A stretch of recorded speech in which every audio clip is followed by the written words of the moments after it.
We're here in front of the big crepe myrtle alley at the gorgeous Gibbs Gardens in Ball Ground, Georgia. And today we're going to talk about another trick that every gardener needs to have in his or her toolbox, and that is how to propagate plants. Now, a lot of people sadly believe that you just take a cutting off the end of a hydrangea or a rose or something, put it in a glass of water, and let it form roots. And most woody plants don't really form very good roots in that method.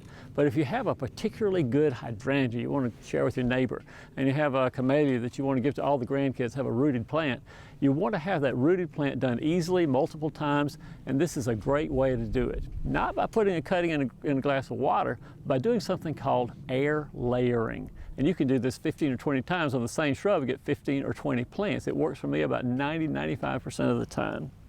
All we're going to do to air layer this limb is to first scrape off some of the bark on the limb itself. Dull knife or a pair of scissors or a pocket knife, something like that, does a fine job. And what we're doing right now is wounding the stem enough so that flow of sugars and moisture and nutrients and everything is interrupted between the top of the limb and the bottom of the limb. All right, that's nice and wounded. And on that wounded area, I want to put a little bit of rooting hormone. You get rooting hormone at garden centers pretty easily. Oh yeah, a smidgen on right there. Good. All right, we got rooting hormone on there. Rooting hormone only costs a couple of dollars. You've got to have some to make it root real well. And now what it needs around this spot is moisture and darkness and time. So how we're going to leave it on here for 3 or 4 months in order for it to form roots and stay moist and stay dark. Easy enough. Go to the garden center and buy some long, it's called long fiber sphagnum moss. That's what it's called. Again, $3 or $4 or something like that for this piece of sphagnum moss right here. I've been soaking it in water, and we'll squeeze it a little bit. So it's not really soggy, but it's still pretty moist. Okay, we'll take this piece of sphagnum moss and put it around this wounded area. Got that so far? So how do we keep the moisture in there? Get some plastic wrap that I've been holding down with pebbles on this windy day. I'll get the pebble out later.